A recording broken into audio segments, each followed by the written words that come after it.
Hi guys, Steph here. I hope you're doing well. Welcome. Come on in, have a seat.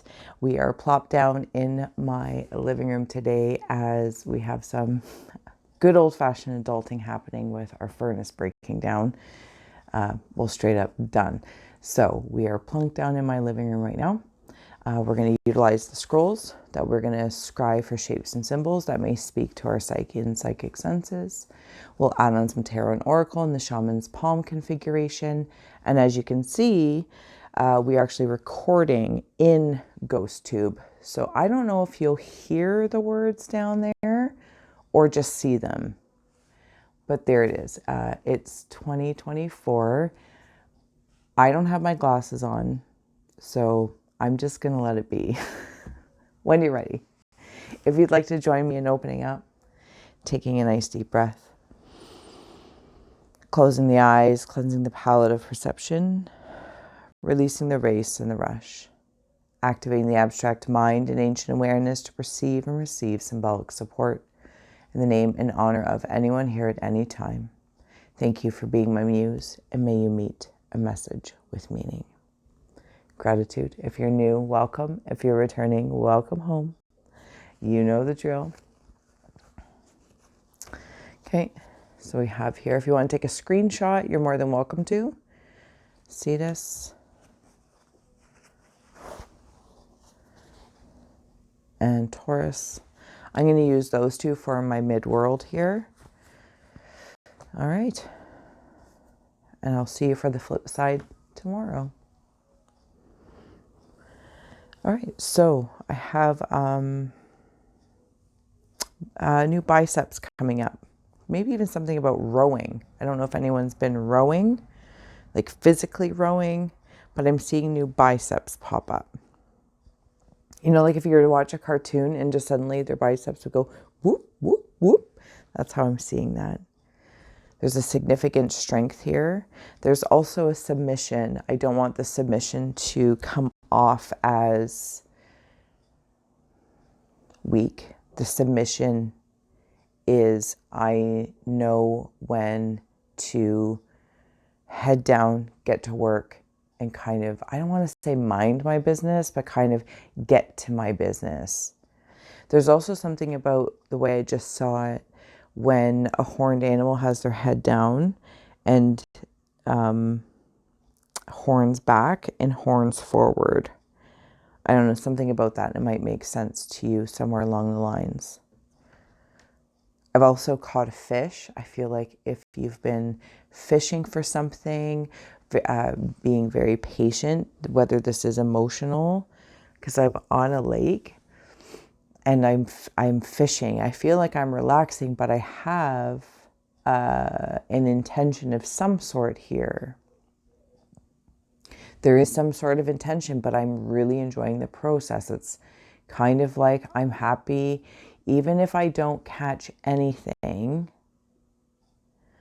I am really enjoying the process, the ambiance, the environment of fishing. So something's very, very soothing. But I heard in regards to actual fishing, you will catch something, whatever that is that you are looking to catch. Because it's something that I was carrying too much, carrying too much. Almost unnecessarily so.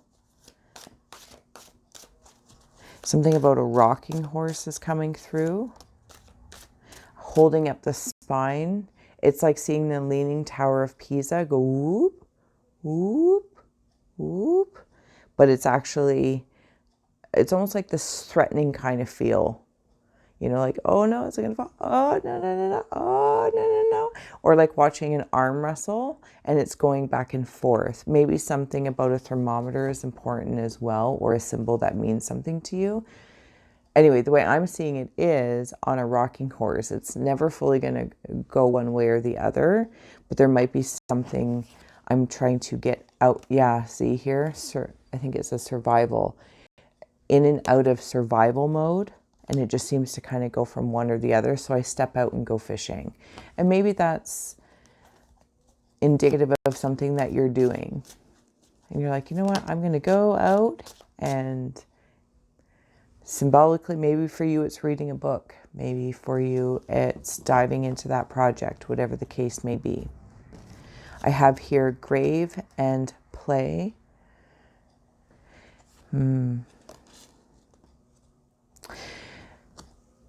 Okay, so play is coming in the cave of hearth fires. Play is in the cave of winds of the mind. So it's like I want to go out and kind of, that rocking horse, remember the rocking? I think I was just talking about it. And, and it's, I don't want to fight it. I don't want to fight. It's like, it's good for you to step away from something, whatever the case may be. I think the most familiar thing is to say stepping away from work, but sometimes stepping away from a person, a place, a thing, a conversation, right? Especially with the survival card coming through in the cave of ice. It's like, are we surviving or are we thriving? So I make a call in the cave of hearth fires. You might make a call to somebody in spirit that you're connected to that you feel really, really listens.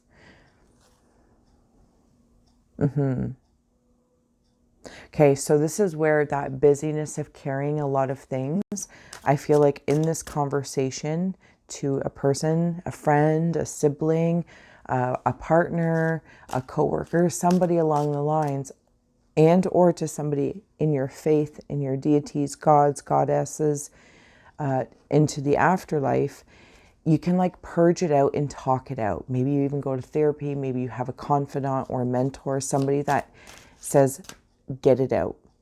And then from there, clarity can begin. Clarity can begin after like almost like this purge of how many things are being carried. In the cave of rivers is Ouija or the Ouija, which is communication to me, and especially communication with spirit.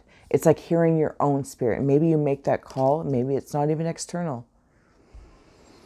Like, don't be such a bullhead, right? That you horns forward, horns back when things are butting heads or when you're trudging ahead. And so I make this communication from my human to my higher self. And in the cave of earth fires or earth is optimism. And it's almost like, oh, I love the world and the world loves me. Your world, those that you surround yourself with that directly impact the pivotal, okay, sorry, I'm not saying this well, but it's like in order to have a really good rocking chair, rocking horse, that plane degree, like you can really, really appreciate a carpenter who knows what they're doing. And that's kind of something in this, like a carpenter. There's a carpenter feel about this. From having the idea, the inspiration, and maybe having to survive through having other jobs or tasks as you're creating something and you're just surviving, but you're also playing in your spare time. And it's like you make this call to yourself for contemplation. You go fishing and you're like, is it worth it? You talk it out. You receive the communication back and this clarity comes into play. You catch even a little fish, maybe not the fish you wanted or were expecting, but you catch a fish. Or you catch something in the water that pulls something up and it's like, well, what is this? I just saw new blueprints, or I saw a briefcase, and you open the briefcase and it has something in it, and then you help somebody else that has an address in it, or a wallet, and you take it back to them and they're like, oh my goodness, thank you. And they happen to be a publisher as you're writing a book and you're like, oh my goodness, something along that lines. And suddenly, anyway, sorry if I'm yammering. It's like, this is really looking optimistic. Things are looking up.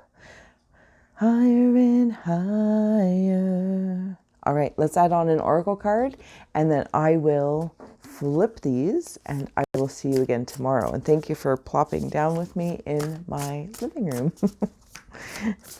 If I didn't say so already, thank you for your likes, shares, and subscribes. Comment below. Any interactions with the channel is appreciated. We have your communication. This is what it's been talking to you. Don't be afraid to pick up the phone. Talk to your higher self.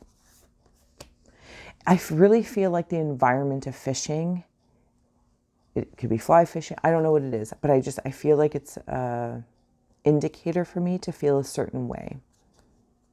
There's a lot of space. There's a lot of quiet, but I can talk and I can hear a lot. Maybe even hear myself.